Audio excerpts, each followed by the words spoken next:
ముందుగా వైసీపీ రాష్ట్ర కార్యదర్శి ఎల్ఎన్ మోహన్ రెడ్డి గారు చెప్పండి, వైఎస్ షర్మిల వచ్చిన తర్వాత రేపొద్దున రాబోయే ఎన్నికల్లో మీ పార్టీని నిలవరించనుందా? వైసీపీ పార్టీ నిలవరించేది ఉందా కాంగ్రెస్ పార్టీ షర్మిల గారు రావడం వలన? మొదటిగా మీ ప్రశ్న.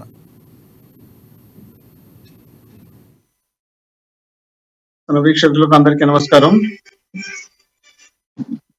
వైఎస్ఆర్ కాంగ్రెస్ పార్టీని నిలవరించడానికి ఆంధ్రప్రదేశ్ లో ఇప్పుడున్న ఏ పార్టీ కూడా ఆ స్థాయిలో లేదని మేము అనుకుంటున్నాం. జనం కూడా ఆ విధంగా భావిస్తున్నారు. కారణం ఏంటంటే ఈ రాష్ట్రంలో ఉన్నటువంటి పేద బడుగు బలహీన వర్గాలకు జగన్మోహన్ రెడ్డి గారు చేసినటువంటి మేలు భారతదేశంలో ఏ రాష్ట్రంలో ఏ ముఖ్యమంత్రి చేయలేదు కాబట్టి అలాంటి ముఖ్యమంత్రి ఆంధ్రప్రదేశ్ కు రావడమే అదృష్టంగా భావిస్తున్నారు. కాబట్టి డైరెక్ట్ గా నిష్పక్షపాతంగా ఏ ఒక్కరికి కూడా లంచాలకు కానీ రాజకీయాలకు సంబంధం కానీ ఏ ఒక్కటి లేకుండా సరాసరిగా వాళ్ళ కుటుంబాలకే దాదాపు 2,50,000 కోట్లు డైరెక్ట్ గాను ఇండైరెక్ట్ గా 2 లక్షల కోట్లు దాదాపు 4,50,000 కోట్ల రూపాయలు అందించినటువంటి ఏకైక ముఖ్యమంత్రి రాష్ట్రంలో ఇంతవరకు ఎవరు లేరు, ఒక్క జగన్మోహన్ రెడ్డి గారే. కాబట్టి ఇలాంటి ముఖ్యమంత్రి రావడం మనకు చాలా అదృష్టంగా భావిస్తున్నామని ప్రజలు భావిస్తున్నారు. కాబట్టి ఇలాంటి పార్టీని నిలవరించడానికి ఎవరి వల్ల కాదనేది అయితే జనం చెప్తున్నటువంటి ఆదరణ చూసి మాకు అనిపిస్తుంది. మనం చూసినాము, భీమిల్లో జరిగినటువంటి మీటింగ్ చూడడం జరిగింది.